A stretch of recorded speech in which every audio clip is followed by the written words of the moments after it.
TTD ధర్మకర్తల మండలి సమావేశంలో కీలక నిర్ణయాలు తీసుకున్నారు. టీటీడీ ఉద్యోగులపై వరాల జల్లు కురిపించారు. కళ్యాణకట్ట, పిస్రేట్ క్షురకులకు నెలకు కనీసం 20,000 వేతనం ఇవ్వాలని నిర్ణయించారు. అలాగే పోటు కార్మికులకు 10,000 రూపాయల చొప్పున జీతం పెంచాలని ఆదేశించారు. వాహన బేరర్లు, ఉగ్రాణం కార్మికులకు స్కిల్డ్ లేబర్గా గుర్తించి జీతాలు పెంచేలా నిర్ణయం తీసుకున్నారన్నారు. చిన్న జీఆర్, పెద్ద జీఆర్ మఠాల నిర్వహణ ఉద్యోగుల ఉద్యోగ భద్రత కోసం అదనంగా ఏటా ₹1 కోటి సహాయం చేయాలని నిర్ణయించారు. వర్క్ కాంట్రాక్ట్ ఉద్యోగులకు జీతాలు పెంచాలని తీర్మానించారు. ఎల్లుండి అంటే డిసెంబర్ 28వ తేదీన ఉద్యోగులకు ఇంటి స్థలాల పత్రాలు పంపిణీ చేయాలని అనుకున్నారు. దీనికోసం మరో 350 ఎకరాల భూమిని కొనివ్వాలని నిర్ణయించారు. మరో వారం 10 రోజుల్లో ఇంకో 1,500 మందికి ఇంటి స్థలాలు పంపిణీ చేయడానికి ఏర్పాట్లు చేస్తున్నారు.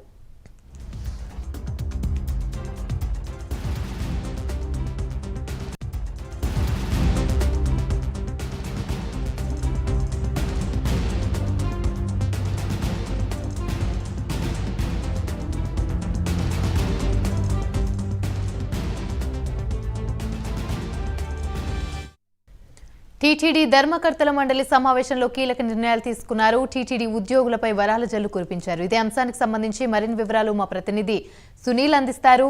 సునీల్, చెప్పండి, టీటీడీ ధర్మకర్తల మండలి సమావేశంలో అయితే కీలక నిర్ణయాలు తీసుకున్నారు. ఆ ఉద్యోగులపై అయితే వరాల జల్లు కురిపించారని చెప్పవచ్చు. దీనికి సంబంధించి అప్డేట్స్ ఏంటి? రైట్ యామిని, మొత్తం మీద టీటీడీ పాలక మండలి కాసేపటి కిందటే ముగిసింది. ముఖ్యంగా టీటీడీ ఎంప్లాయీస్ కి సంబంధించి పలు కీలక నిర్ణయాలు అయితే తీసుకున్నారు ఈ సమావేశంలో. ముఖ్యంగా చూసినట్లయితే కళ్యాణకట్టలో పనిచేస్తున్నటువంటి క్షురకులకి గతంలో 16,000 రూపాయలు జీతం ఇచ్చేవారు. ఇప్పుడు 10,000 అంటే 20,000 వరకు వేతనం ఇచ్చేందుకు పూర్తి స్థాయిలో నిర్ణయం అయితే తీసుకున్నట్లయితే తెలుస్తుంది. ముఖ్యంగా మరోవైపు చూసుకున్నట్లయితే చిన్న జీఆర్, పెద్ద జీఆర్ మఠాలకు సంబంధించి అక్కడ ఉన్నటువంటి పనిచేస్తున్నటువంటి సిబ్బందికి, అక్కడ ఉన్నటువంటి భద్రతా సిబ్బందికి సంబంధించిన జీతాల కోసం, అక్కడ వాళ్ళ ఖర్చుల కోసం ఏదైతే ₹1 కోటి అంటే ముఖ్యంగా పెద్ద జీఆర్ మఠానికి 60 లక్షలు, చిన్న జీఆర్ మఠానికి 40 లక్షల లెక్కన అదనంగా ప్రతి ఏడాది కేటాయిస్తూ ఏదైతే ఈ బోర్డు సమావేశంలో అయితే నిర్ణయం తీసుకున్న పరిస్థితి ఉంది. ముఖ్యంగా ఏదైతే ఇళ్ల స్థలాలకు సంబంధించి, ఏదైతే టీటీడీ ఉద్యోగస్తులు, శాశ్వత ఉద్యోగస్తులకు సంబంధించినటువంటి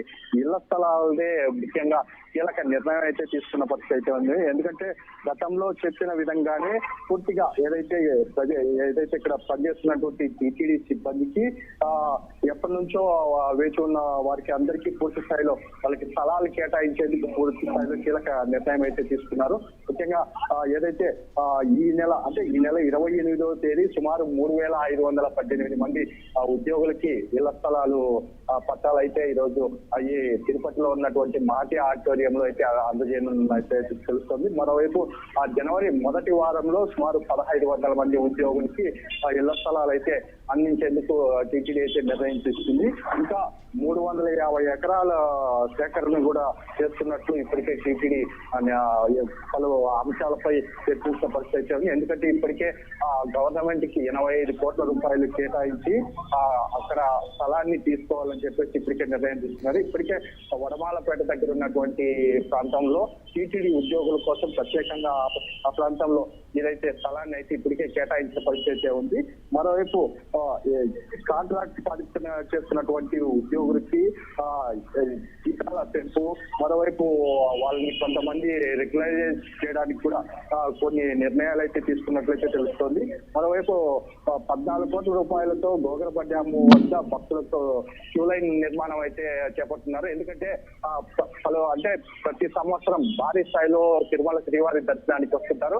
ఆ సమయంలో భక్తులు తీవ్ర అవస్థలు పడుతున్న పరిస్థితి నేపథ్యంలో కేవలం గోగర్భ డ్యామ్ నుంచే మొదట క్యూ లైన్ ప్రారంభం అవుతుంటుంది.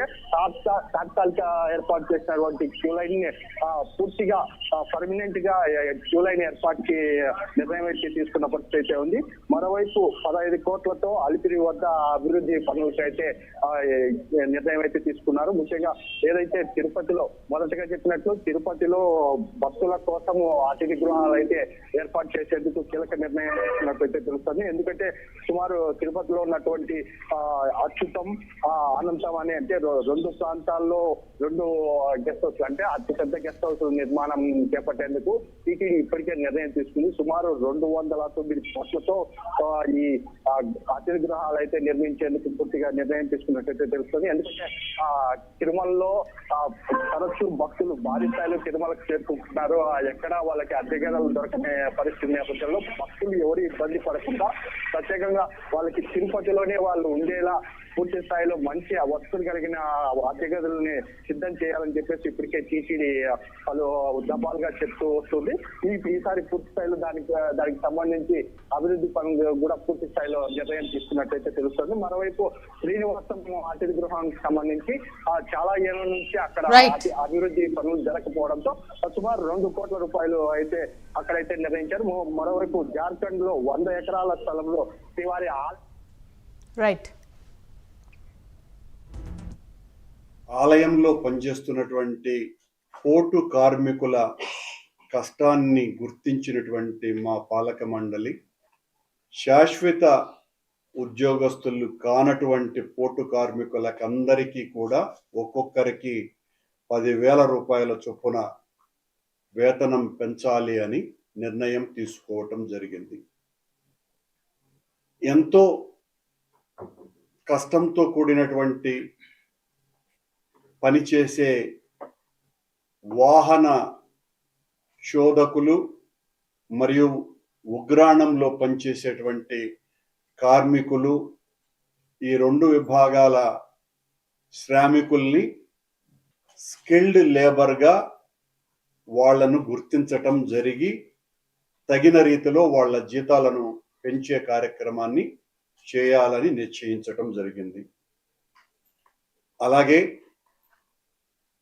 100 సంవత్సరాలుగా స్వామి ఆలయంలో పాలనా వ్యవహారాలను అర్చక పాలన వ్యవహారాలను పర్యవేక్షించే పెద్దజీయర్ మఠానికి చిన్నజీయర్ మఠానికి వాళ్ళు చేస్తున్నటువంటి సేవలకు గత కొన్ని దశాబ్దాలుగా తిరుమల తిరుపతి దేవస్థానమే వారి మొత్తం వ్యవస్థల యొక్క ఆర్థిక సౌకర్యాన్ని